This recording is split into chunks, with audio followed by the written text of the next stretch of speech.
everybody.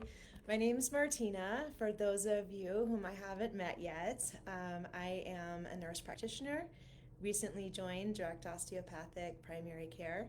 It'll be 6 months, I think, next week. So, first of all, thank you for all the warm welcome that I've received. I'm really loving it here.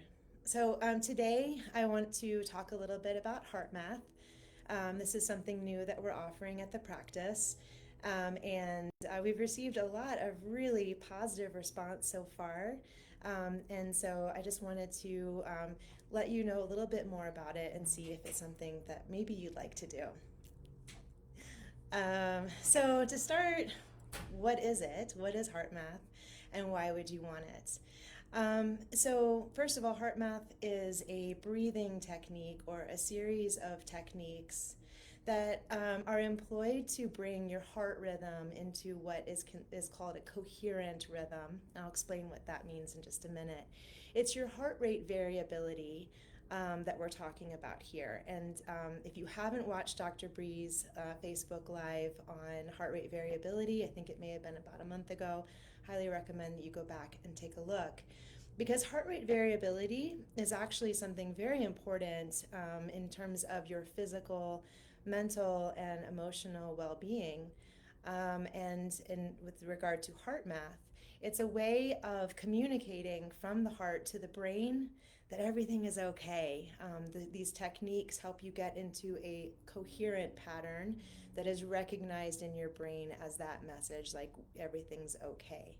Now, this could be something that is useful on your day-to-day life when you're sitting in traffic and you have to go get your kids from school, or you're about to have a difficult conversation with a loved one or your boss, or you're struggling with feelings of anxiety or depression.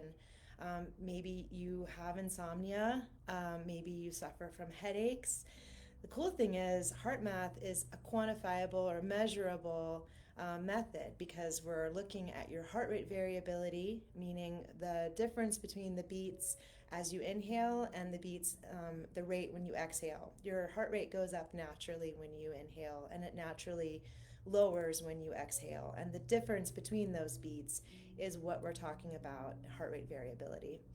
Um, so, these techniques help your heart rate get into a rhythm where there is a greater distance between that higher heart rate and lower heart rate, which is a signal to your brain that you can turn down that sympathetic nervous system. So your nervous system, of course, most of it is automatic pilot. And thank goodness, because I don't think I could remember to have my heart beat and to make new skin cells and produce hormones and digest my food. So your brain takes care of 90% of your brain's function is that kind of stuff, just keeping your body working. And in the background, your brain is constantly receiving information and processing information that you may not even be aware of. This is your subconscious. A lot of it is actually based on kind of pre-programmed information, maybe stuff your parents taught you or things your life experience has taught you, your biases. This is all stuff that informs your immediate moment-to-moment reaction, and a lot of times doesn't rise to that level of conscious thoughts, which is actually a very small portion of your brain's activity. So, why am I talking about your brain when we're supposed to be talking about your heart? Because did you know there are 9 times more pathways of communication from your heart to your brain? Yeah, actually, the ancient cultures that believed that your brain was in your heart, or that's where you think and you feel and all of that, actually, there's a lot of validity to that. There's over 40,000 nerve cells or neurons located in your heart. That's pretty incredible. And it's sometimes referred to as your heart brain. And so there are different pathways that the heart sends messages to the brain, but basically your heart is telling your brain what your brain needs to think and feel. And it does so by its heart rhythm, and specifically for the purpose of HeartMath, your heart rate variability. When your heart rate is kind of all over the place, the heart rate variability maybe isn't that big, between the higher and lower rate values. then that tells the brain that something is wrong and will turn on your sympathetic nervous system. And so that fight or flight part of your brain. The parasympathetic nervous system is what is your rest and digest part. And that is really where you want to shift into with ease. So HeartMath not only helps you drop into that parasympathetic nervous system in the immediate, in the moment when you're feeling triggered or flooded or you're having that like sitting in traffic experience and like, yes, it's great for that. But also with regular practice, using HeartMath techniques will improve your heart rate variability. It'll improve your stress resilience and your ability to regulate your emotions so that when you are confronting something very difficult or stressful, and let's face it, we all do. For one, we're alive right now in the 21st century. I mean, that's pretty crazy, right? There's a lot going on. A lot of it, stuff we can't control.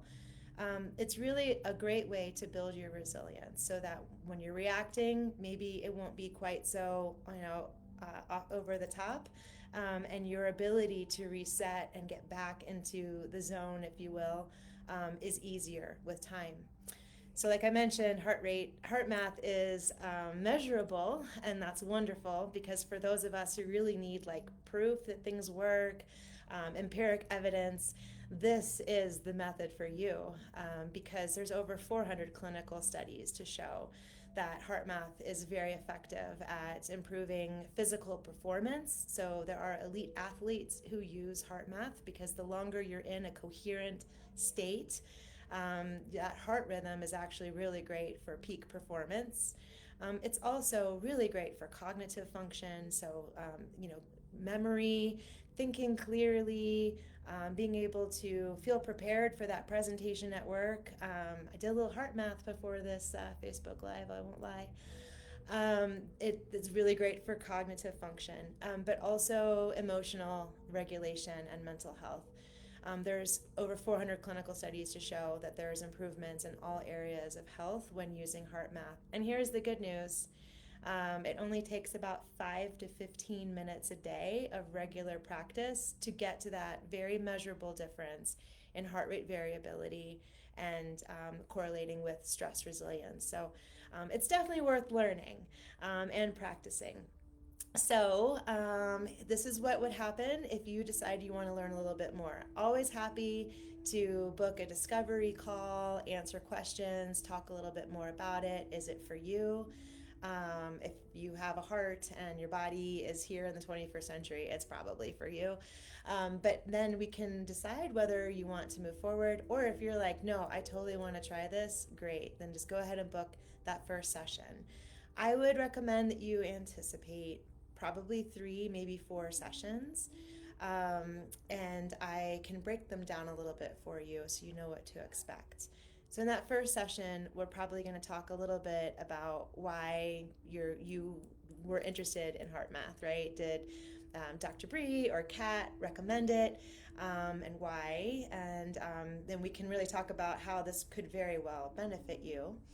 And then we can talk a little bit about how HeartMath works and an overview of what you'll be learning. And in that first session, we start with a heart rate variability assessment. So I have biofeedback software that we can use eventually to practice, and there's even games to kind of have fun with falling into coherence and staying there for as long as we can. But in that initial assessment, we're going to look at, honestly, I'm just going to look at this. I turn the screen away. This is the one time we don't use it for biofeedback. Just get a 3-minute snapshot of your baseline. Where are you starting from? And then I like to repeat that, actually. So we'll revisit that and repeat it, and then hopefully celebrate the improvements in your heart rate variability over time. After we do that assessment, then I teach the first 2 and very foundational and extremely basic techniques. And I say basic, it's pretty easy. It's really just breathing and focusing your attention on your heart.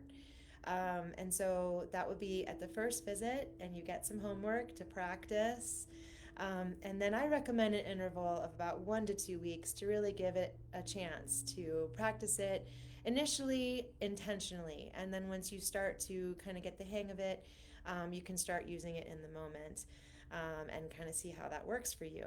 At the follow-up second session, of course, we're going to check in to hear like how that worked, and what questions or observations you have. I might repeat that heart rate variability, but definitely is the opportunity for us to practice with some biofeedback games if you're interested in that, or even if you just like to see the data. There's a screen that we can look at that just shows the waves and gives you your kind of stats in real time. And so I offer coaching. I can watch the screen and I can see maybe like your mind is wandering. I remind you to come back to it. But we do it together. It's a great chance for me to practice it as well. And then I'll teach you a kind of the next technique that builds on those first two. And those three together are really your foundational HeartMath techniques. That third one is one that you can start practicing on a regular basis as like that 5 to 15 minute practice for overall improvements in your wellness. And of course, using it in the moment as needed. At the third session, we're going to dive a little bit more into more advanced techniques for specific situations. One of them really helping you get ready for difficult conversations, and another one to kind of re-examine your attitudes or reactions to certain things in life. Maybe you're really struggling with the feeling of resentment, and what would be the feeling that you would want to replace that with? And really being able to actively access that and kind of get that as your like kind of reset attitude. There's also another technique that helps get clarity, maybe perspective, insight on situations that are challenging and causing stress. In HeartMath, we talk about renewing and depleting emotions. When I talk about emotional regulation and like the stress of sitting in traffic, there are emotions that are depleting, and they're depleting because they trigger your sympathetic nervous system, and it requires a lot of energy. And then there's renewing emotions like care, love, joy, appreciation, that are renewing in that they are more triggering for your parasympathetic nervous system. And as a result, a more advantageous cascade of hormones. In the sympathetic nervous system side, when you're feeling really stressed out and anxious, you're really pumping out a lot of cortisol. So with these techniques, hopefully, we will find a way to shift more into that parasympathetic nervous system on a more regular basis. In that last visit, I will be looking more to show you some energy work that you can do on your own. And this is kind of a little bit of a Martina addition to our HeartMath program here. As some of you might know, and if you don't, I am so excited to share with you, I am a Reiki practitioner and offer Reiki here at the practice. Reiki makes a wonderful companion to HeartMath. And if you ever want to do those together in the clinic, we can certainly arrange for that. But I also think that HeartMath is really wonderful for how empowering it is for you to have the tools that you can use to work on this on your own. And I also feel the same way about learning some very important but basic grounding and clearing techniques that you would possibly learn should you go toward training in Reiki. And that would include self-Reiki. So in that fourth session, if you're interested in learning a little bit more about energy regulation, that would be the extra session that I would tack on, I would highly recommend it. Your energetic body is absolutely an important part of your experience on this planet. We have physical bodies, and of course, we're very concerned about the health of our physical body. And thankfully, our mental and emotional health has become more and more in the forefront of importance, and we talk about it, and we're working on this more collectively, I think, than we ever have. But it's so important to not neglect our energetic bodies. And so in the spirit of HeartMath, that focuses on the renewing and depleting emotions, we are really talking about energy. And if you were to ask me, I think HeartMath is energy work, but happy to have a conversation about that. So anyway, hopefully this has, spiked a little interest. And of course, I'm available if you have any questions.